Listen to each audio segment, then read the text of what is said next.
wabarakatuh. Perkenalkan, nama saya Sofia Turiskia. Saya berasal dari kelompok 5. Di sini saya akan mempresentasikan materi tentang studi kritis atas rasio murni.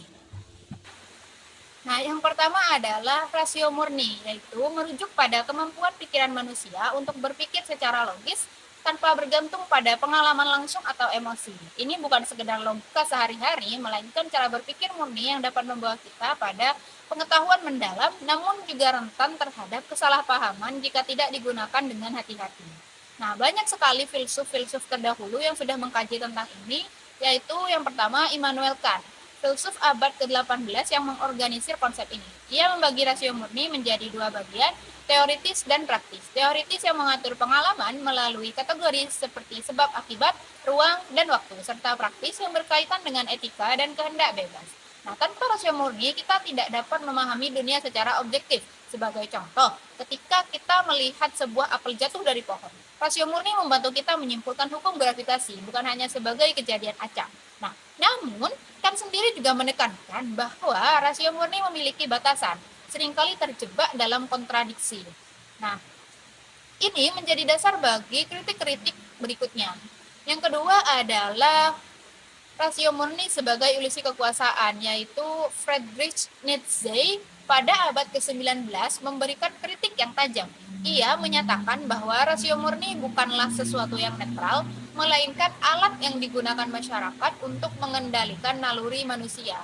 Ini merupakan ekspresi dari kehendak kekuasaan yang digunakan oleh kelas atas untuk membenarkan ketidaksetaraan.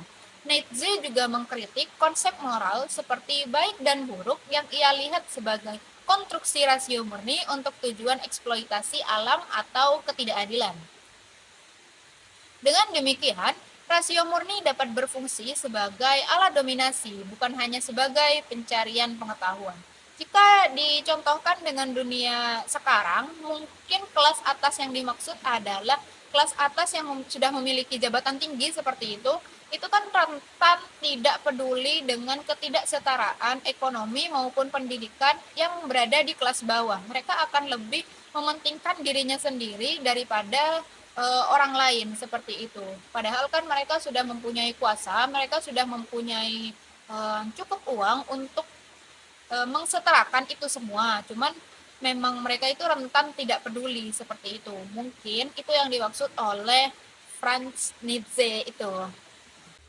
Selanjutnya ada Martin Heidegger pada abad ke-20 menambahkan dimensi ontologis.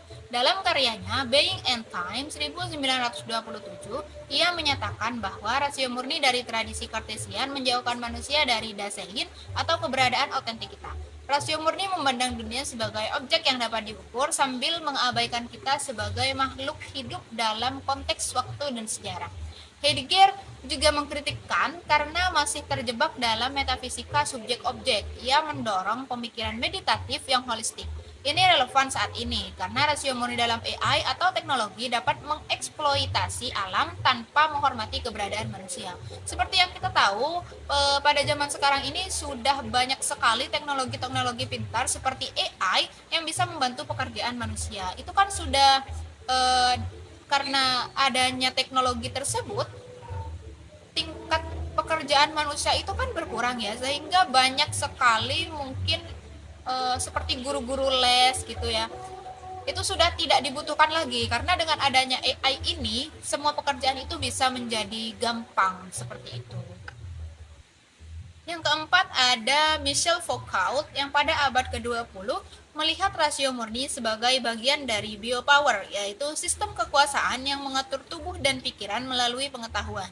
Dalam Discipline and Punish 1975, rasio murni menciptakan kategori normal dan abnormal untuk tujuan kontrol dan penindasan.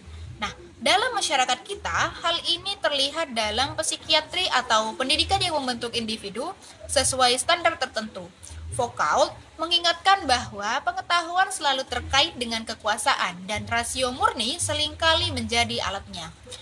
Nah, yang kelima ada Jacques Derrida yang mengkritik rasio murni dari sudut pandang bahasa. Dalam Of Grammatology 1967, ia menyatakan bahwa rasio murni bergantung pada bahasa yang penuh dengan difference, perbedaan, dan penundaan makna. Ia menolak logosentrisme yang menganggap kebenaran sebagai pusat. Dia juga mengkritikkan karena ia mengasumsikan makna langsung hadir, padahal bahasa selalu menarik-narik. Dekonstruksi membuka teks filsafat untuk mengungkap yang tersembunyi, menunjukkan bahwa rasio murni bukanlah sesuatu yang stabil, melainkan konstruksi. Yang keenam ada Theodor Adorno dan Max Horkheimer. Nah, dalam bukunya Dialectic of Enlightenment 1944 yang menyatakan bahwa rasio murni yang seharusnya membawa pencerahan justru menciptakan kegelapan. Ia menjadi rasio instrumental, yaitu pemikiran yang hanya fokus pada efisiensi dan kontrol sambil mengabaikan etika. Nah, dalam kapitalisme, rasio ini digunakan untuk meningkatkan keuntungan dengan menganggap manusia sebagai bagian dari proses produksi. Kritik ini menyoroti bahaya totalitarianisme yang mana rasio murni dapat membenarkan pengorbanan individu demi kelompok. Yang ketujuh ada Jürgen Habermas dalam The Theory of Communicative Action yang diterbitkan pada 1981 yang berusaha menyelamatkan rasio murni. Ia mengkritikkan karena terlalu individualistik dalam mengusulkan penggunaan dialog umum tanpa kekuasaan. Rasio murni dapat bertahan melalui diskusi subjektif meskipun sering dipengaruhi oleh ekonomi dan politik.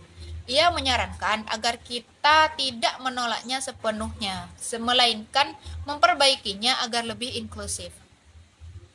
Selanjutnya ada implikasi psikologis dan budaya. Dari analisis kritik ini, kita melihat sisi positif dan negatif rasio murni. Sigmund Freud melihatnya sebagai ego yang mengendalikan pikiran, namun sering gagal melawan dorongan bawah sadar.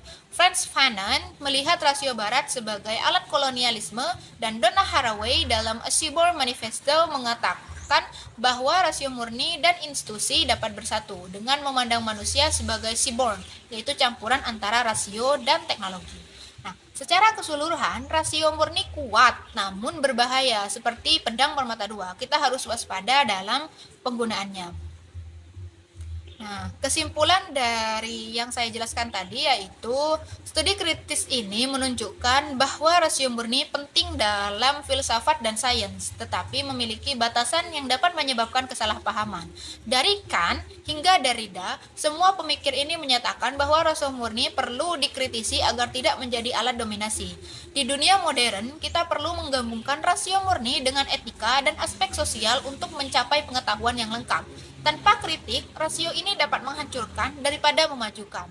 Nah, itu saja yang bisa saya sampaikan pada presentasi kali ini. Kurang lebihnya saya mohon maaf. Wassalamualaikum warahmatullahi wabarakatuh.